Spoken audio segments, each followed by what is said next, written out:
Kampus Plus 62. Episode kali ini akan ditemani oleh saya. Di Taman Raya ada buaya yang tak punya gigi berasal dari Pulau Bangka. Saya Farena dari UKM Pramuka Universitas Brawijaya. Selamat pagi dan salam Pramuka.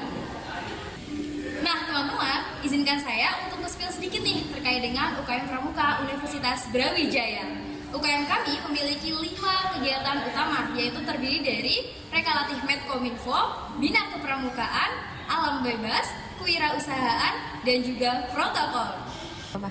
Teman-teman, gugus depan kami termasuk gugus depan yang unik loh, karena kami merupakan gugus depan yang lengkap, mulai dari jenjang yang terkecil dari SD, SMP, SMA, Brawijaya Smart School, dan juga kami jenjang Pandega di Racana Brawijaya.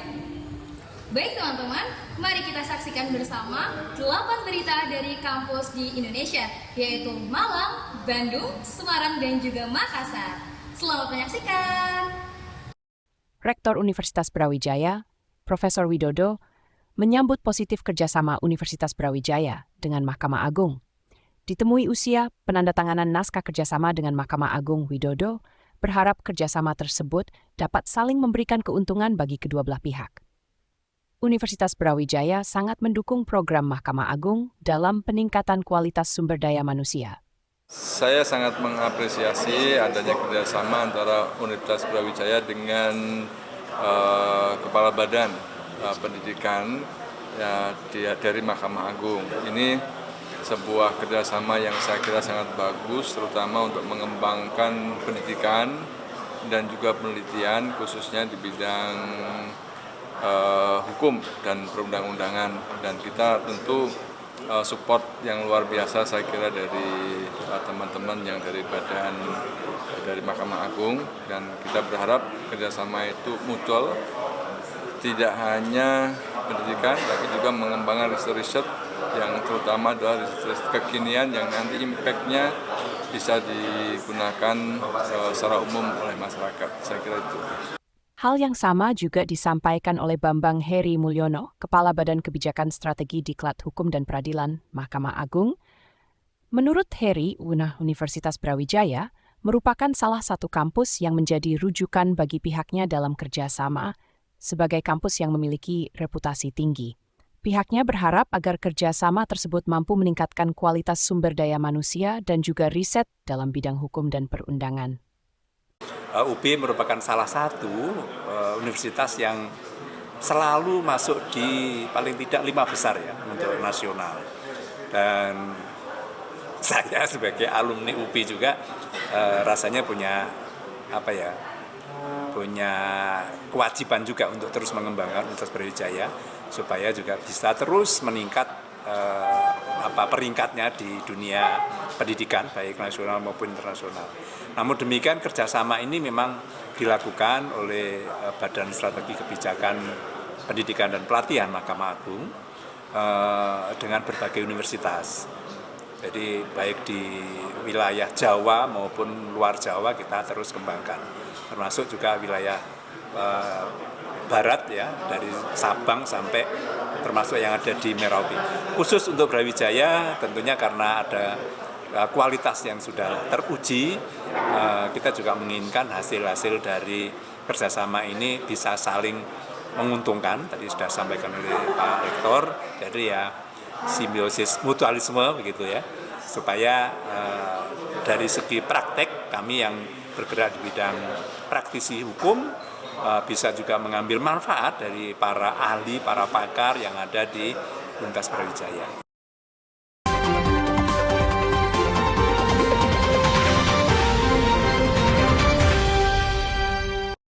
Sebelas tim dari berbagai departemen hingga Dharma Wanita, Fakultas Teknik, Universitas Brawijaya mengadu kemampuan dalam meracik menu soto. Lomba ini merupakan bagian dari kegiatan Dies Natalis, Fakultas Teknik Universitas Brawijaya. Silvi, salah satu panitia, menjelaskan bahwa kegiatan ini diikuti oleh 11 tim dengan menu soto sebagai salah satu makanan Nusantara. Kegiatan ini selain bertujuan membangun keakraban juga sebagai upaya menjaga warisan kuliner Nusantara.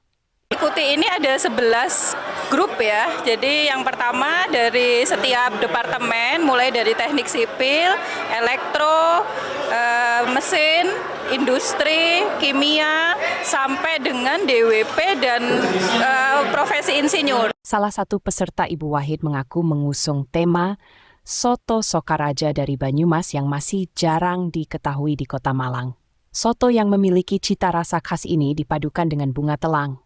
Inovasi ini selain untuk memeriahkan Dies Natalis juga sebagai upaya ikut melestarikan kuliner Nusantara. Jadi hari ini kita harus membuat masakan soto dan dawet bunga telang.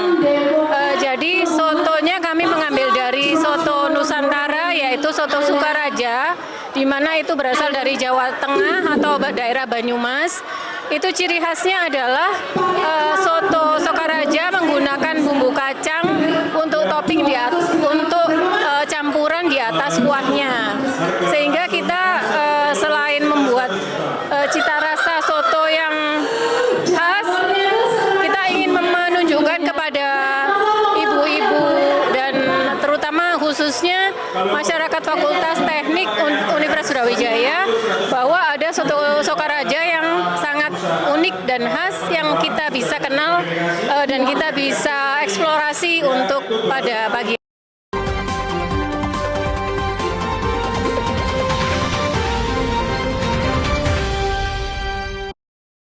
BEM FISIP Universitas Brawijaya menggelar dialog publik dengan mengundang calon wali kota Malang yang sedang berlaga dalam Pilkada Serentak tahun 2024. Menurut panitia dari BEM FISIP, Irfan, kegiatan ini merupakan dialog untuk edukasi politik bagi mahasiswa dan masyarakat. Pihaknya mengundang semua calon walaupun terdapat calon yang tidak dapat hadir. BEM FISIP juga mengundang berbagai elemen mahasiswa untuk mengetahui visi misi mereka.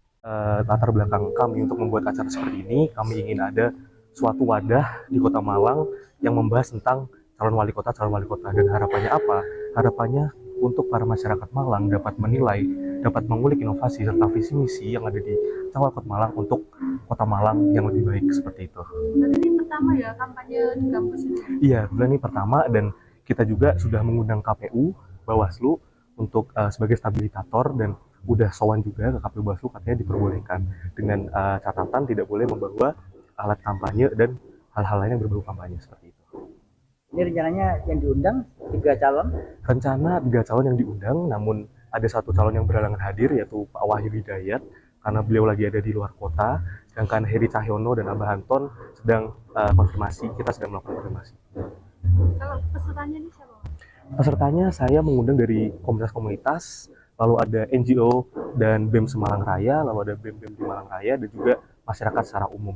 Salah satu calon wali kota yang hadir, Heri Cahyono, mengatakan bahwa dialog di kampus menjadi salah satu hal penting, karena dalam pemilihan wali kota, adu gagasan dan dialog dapat menjadi ruang diskusi dengan masyarakat.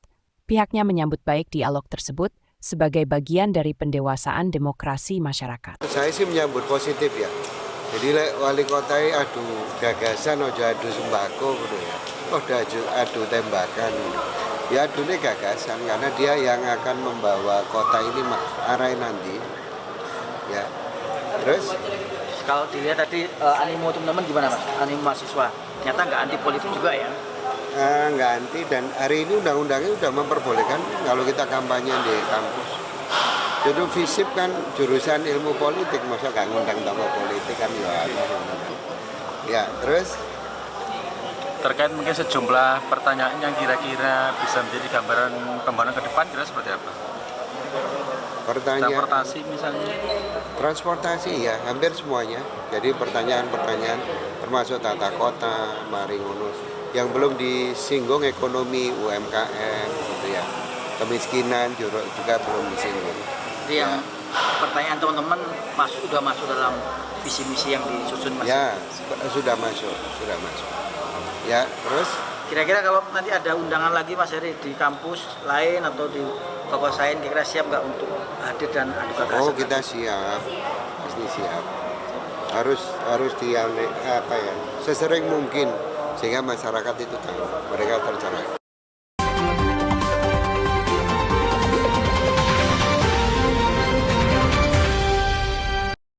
Sejak pagi, suara kokok ayam yang panjang alias pelung sudah terdengar di Plaza Fakultas Peternakan Universitas Pajajaran.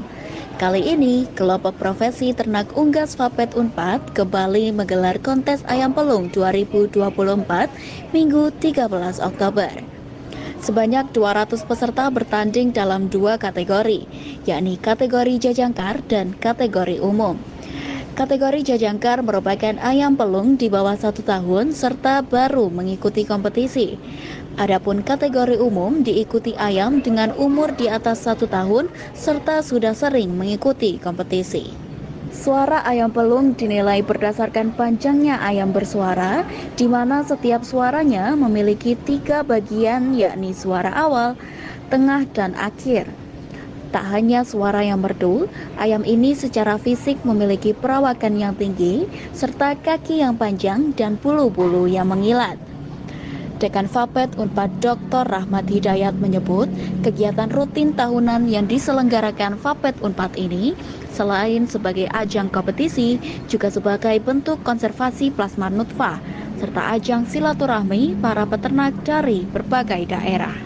Tes ayam pelung ini merupakan sebuah kearifan lokal dalam rangka pemurnian ayam pelung secara mandiri yang dilakukan oleh masyarakat. Yang ikut dalam kontes ini hanya ayam-ayam pelung galur murni. Artinya di sini terjadi proses konservasi sumber daya genetik dalam bentuk plasma nutfah ayam pelung, sehingga masyarakat secara mandiri melakukan pemurnian dan konservasi ayam pelung. Nah, ini sangat bagus bagi dunia peternakan, selain dari untuk konservasi sumber daya genetik, juga untuk peningkatan nilai ekonomi dari ayam yang dipelihara.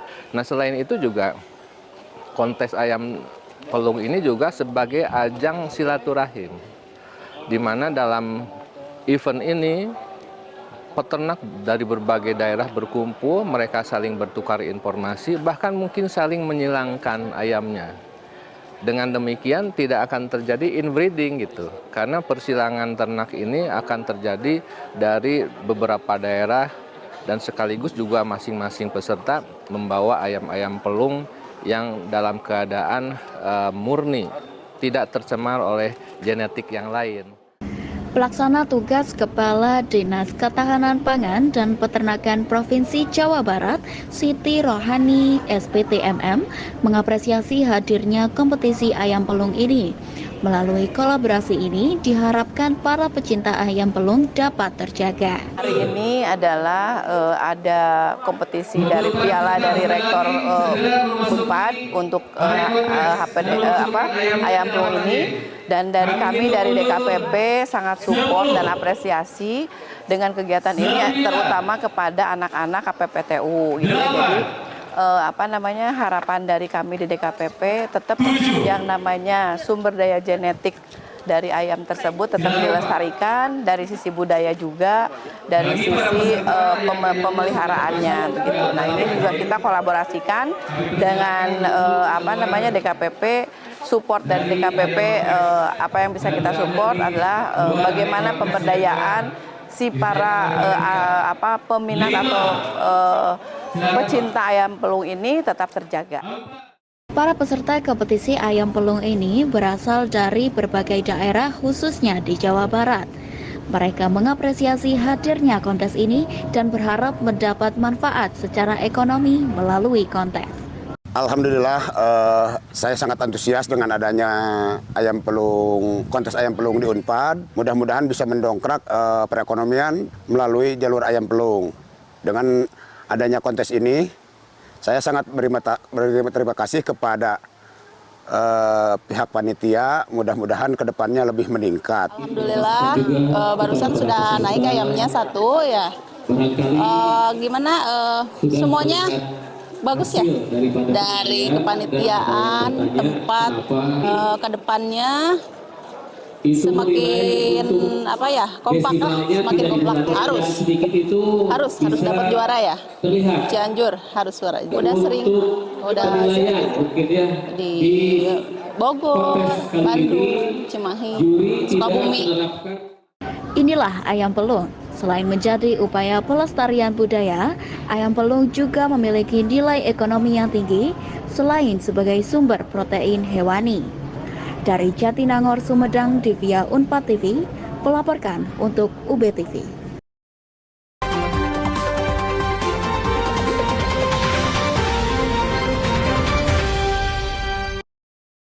Peneliti Pusat Riset Gender dan Anak Unpad Pinahayati Rusidi berhasil melaksanakan penelitian terkait dengan kerawanan air dihubungkan dengan kekerasan berbasis gender. Ia mengatakan, perempuan kerap terdampak dari kerawanan air yang terjadi. Hal tersebut karena ada norma yang menyebutkan bahwa perempuan memiliki tanggung jawab dalam urusan rumah tangga. Air erat kaitannya dengan urusan rumah tangga seperti mencuci, memasak, dan lain-lain, sehingga perempuan dibebankan untuk mencari, mengumpulkan, dan mengelola air. Ya, di dalam masyarakat kita mengenal adanya istilah gender roles, ya, peran gender, ya, adalah di mana ada norma-norma tertentu gitu ya, aturan-aturan tertentu yang mengatur yang pantas itu perannya itu apa sih? Laki-laki itu pantasnya apa? Perannya, perempuan tuh pantasnya apa? Nah, di hampir seluruh dunia ya, di hampir seluruh bagian dunia, perempuan itu memang mendapatkan peran yang dekat dengan pengelolaan air. Kenapa? Karena perempuan itu di dalam aturan maksudnya di dalam peran gender di dalam masyarakat itu memang lebih banyak diharapkan untuk terlibat mengurus rumah tangga gitu ya, dengan pekerjaan-pekerjaan selain mengurus anak, mengurus yang sakit ya, masak, nyuci, bebersih gitu ya. Nah, mau nggak mau tugas-tugas tadi sangat erat dengan kebutuhan air. Nah, sayangnya perempuan di sini dia melakukan itu, dia nggak hanya diem saja, dia harus melakukan mencari air jika tidak ada, kemudian ya mengumpulkan airnya, kemudian juga memanage ya seperti apa gitu ya. Nah, kita melihat bahwa di dalam proses mengumpulkan air gitu ya, mencari air, mengumpulkan air, membawa air ke rumah, melakukan pengelolaan di air itu bisa menimbulkan resiko kekerasan terhadap perempuan. Penelitian ini dilakukan dengan studi komparasi dan melalui metode campuran. Selain di Indonesia, lebih tepatnya di daerah Sumba, penelitian juga berlangsung di negara Peru. Hasil penelitian menunjukkan bahwa terdapat lebih banyak laporan terjadi di daerah yang mengalami kerawanan air dibandingkan dengan daerah yang tidak rawan air. Sementara itu, penelitian di Peru berupa in-depth interview dan focus group discussion menunjukkan bahwa terdapat kaitan antara kerawanan air dengan kekerasan berbasis gender. Ya, untuk penelitian ini, karena penelitian ini kan mixed method ya, jadi kita menggunakan analisa statistik untuk melihat apakah ada asosiasi antara kerawanan air dan kekerasan berbasis gender. Dan kita temukan di Indonesia, di lokasi penelitian di Sumba, bahwa di daerah yang mengalami kerawanan air, perempuannya melaporkan lebih banyak tindak kekerasan terhadap perempuan dibandingkan dengan perempuan yang tidak berada di daerah rawan air. Sementara di Peru, karena pada waktu itu kejadian penelitiannya dilakukan pada masa pandemi dan tidak bisa dilakukan survei, maka dilakukan bentuk-bentuk focus group discussion dan bentuk in-depth interview. Dan kita memang menemukan berbagai evidence yang menunjukkan memang kelangkaan air itu berkaitan dengan kekerasan terhadap perempuan di wilayah Peru. Jadi dua penelitian ini mengkonfirm bahwa ada keterkaitan antara kerawanan air dan kekerasan terhadap perempuan. Di sisi lain, selain melakukan penelitian, para peneliti bekerja sama dengan komunitas setempat, juga menghasilkan solusi terkait dengan kerawanan air yang terjadi di daerah-daerah tempat penelitian berlangsung. Diseminasi hasil riset ini dapat Anda saksikan dalam program Heart Talk. Dari Jatinangor, Sumedang, tim liputan di Via TV melaporkan untuk UB TV.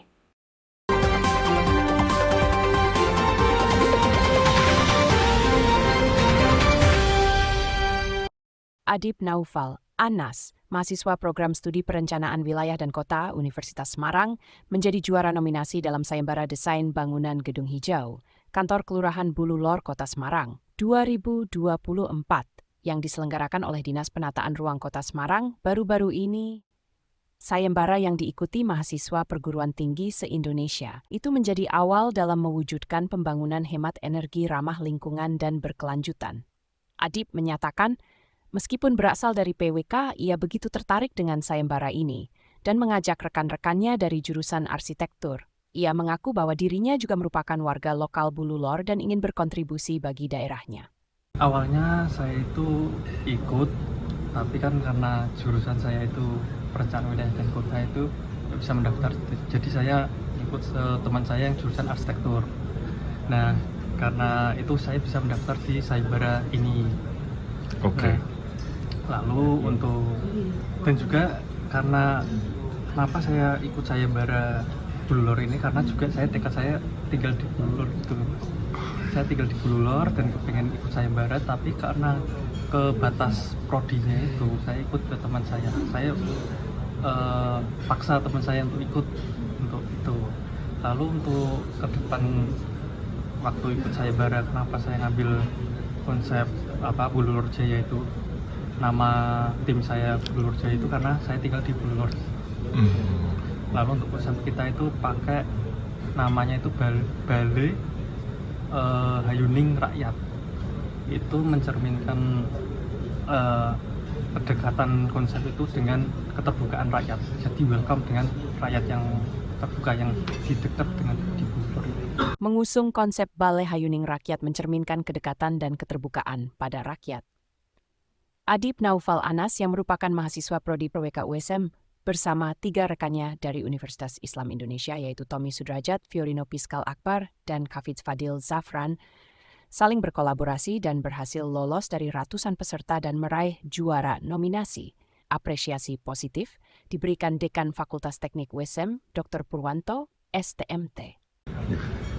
Yang pertama mengucapkan banyak terima kasih ke Mas Mas Adib yang bisa mewakili Universitas Semarang, khususnya prodi PWK. Jadi kalau kita bicara masalah green building, ini ada program baru dari pemerintah, dan disampaikan oleh dari World Bank tadi bahwa baru ada 3 kota yang benar-benar mengaplikasikan green building ini, salah satunya Kota Semarang. Dan tentunya ini sangat menarik sekali, dan untuk kedepannya semoga saja regulasinya bisa dirubah, tidak harus dari arsitek gitu. Jadi dari prodi teknik bisa ikut, tentunya kita juga akan ikut hadir di sana.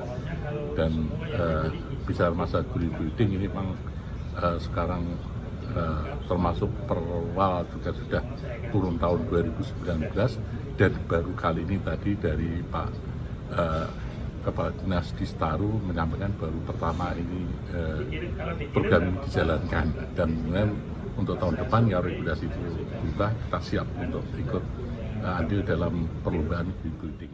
Dari Semarang, Jawa Tengah, tim liputan USM TV untuk UB TV.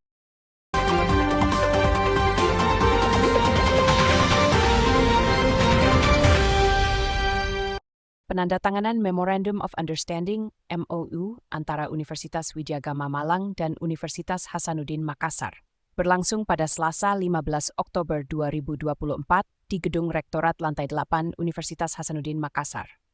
Acara ini dihadiri oleh Rektor Universitas Hasanuddin, Wakil Rektor Bidang Kemitraan, Kewirausahaan dan Bisnis UNHAS, Direktur Pendidikan UNHAS, dan Kepala Subdirektorat Kemitraan Internasional dari Universitas Widyagama Malang, hadir Rektor, Wakil Rektor 1 dan 2, Dekan Fakultas Teknik, Direktur Program Pasca Sarjana, serta Kepala Pengelola Informasi, Humas, dan Keprotokolan. Rektor Universitas Widyagama Malang, Dr. Anwar SHM Hum, menyebut jika kemitraan antar universitas merupakan hal yang sangat dibutuhkan. Ia pun mengingat jika dirinya dan Rektor Unhas merupakan sahabat sejak masa SMP. Terkait kerjasama itu, Rektor Universitas Hasanuddin, Profesor Dr. Insinyur Jamaluddin Jompa, menyatakan jika ini bukan hanya sebuah kesepakatan formal, melainkan sebuah komitmen untuk saling memperkuat dalam berbagai bidang. Ya, pertama tentunya saya sangat berterima kasih dulu ya ke Pak Rektor Unhas yang luar biasa begitu bersahabat. Dia sebenarnya sahabat kami, sahabat dari SMP, bahkan tadi beliau menyampaikan kita satu meja ya. Dan tentu sama perguruan tinggi itu kemitraan itu suatu hal yang dibutuhkan. Dan kami sudah menjajaki beberapa peluang kerjasama dengan beliau, tentu dalam hal Tridharma. Kami tahu bahwa UNHAS ini kan perguruan tinggi yang sangat matang, sangat mapan, dan punya banyak keunggulan. Nah, kami ingin berguru banyak ke Pak Rektor dan UNHAS tentunya. Saya sebagai alumni UNHAS ya, alumni Fakultas Hukum, tentu saya sangat berharap bisa membantu kampus kami untuk bisa memajukan kampus kami dalam hal Tridharma itu. Kira-kira begitu. Tentu bagi UNHAS ini adalah suatu hal yang menjadi kehormatan juga buat kita untuk bisa berkontribusi ya untuk bekerja sama mengembangkan dan juga berkontribusi penguatan bersama universitas yang ada di Jawa ya, yang ada di Malang. Tapi berkiprah ke UNHAS itu kan adalah suatu trust ya, kepercayaan. Semoga ini juga memotivasi kami untuk terus bisa berbuat lebih baik lagi. Dan lebih penting lagi adalah bahwa kerjasama ini untuk saling menguntungkan, saling memperkuat untuk Indonesia Raya, untuk Indonesia hebat tahun 2045. Gitu ya? Iya, siap. Amin, siap. Ya. Siap, makasih. Kerjasama ini memiliki fokus pada pengembangan Tridharma perguruan tinggi yang meliputi pendidikan, penelitian, dan pengabdian masyarakat, di mana melalui kerjasama ini diharapkan kedua institusi dapat saling belajar dan meningkatkan kualitas lulusan serta kompetensi mahasiswa dan tenaga pengajar. Dari Makassar, Tim Liputan UNHAS TV melaporkan untuk UBTV.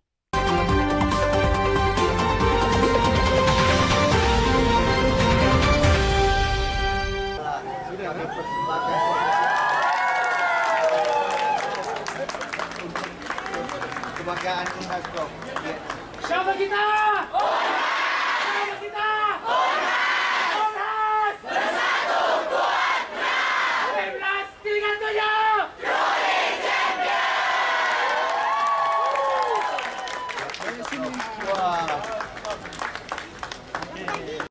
Rektor Universitas Hasanuddin, UNHAS, Makassar, Profesor Dr. Jamaluddin Jompa, MSc, menyambut tim Pekan Ilmiah Mahasiswa Nasional PIMNAS. Dipenuhi rasa bangga, Rektor memegang Piala Adikarta Kertawidya atas prestasi juara umum PIMNAS ke-37 tahun 2024.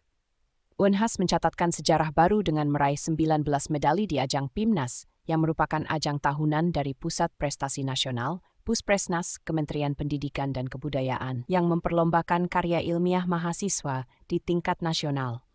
Penghargaan tersebut diberikan dalam malam penutupan PIMNAS di Universitas Airlangga, Surabaya, pada Jumat 18 Oktober 2024. Ini merupakan pertama kalinya dalam sejarah bahwa Piala Adikarta Kartawidya keluar Pulau Jawa sejak 37 tahun digelarnya ajang bergengsi itu. Rombongan PIMNAS UNHAS kembali ke Makassar pada Sabtu malam, 19 Oktober dan disambut hangat oleh Rektor Profesor Jamaluddin Jompa di lobi UNHAS Hotel and Convention. Profesor Jamal menyampaikan kemenangan ini menjadi motivasi bagi universitas di Indonesia Timur untuk terus bekerja cerdas, penuh dedikasi, dan menjunjung kekompakan. Ia juga menambahkan bahwa jaket dengan tulisan Truly Champion telah dirancang sejak setahun lalu, menandakan tekad UNHAS yang kini terwujud dengan gelar juara umum PIMNAS ke-37.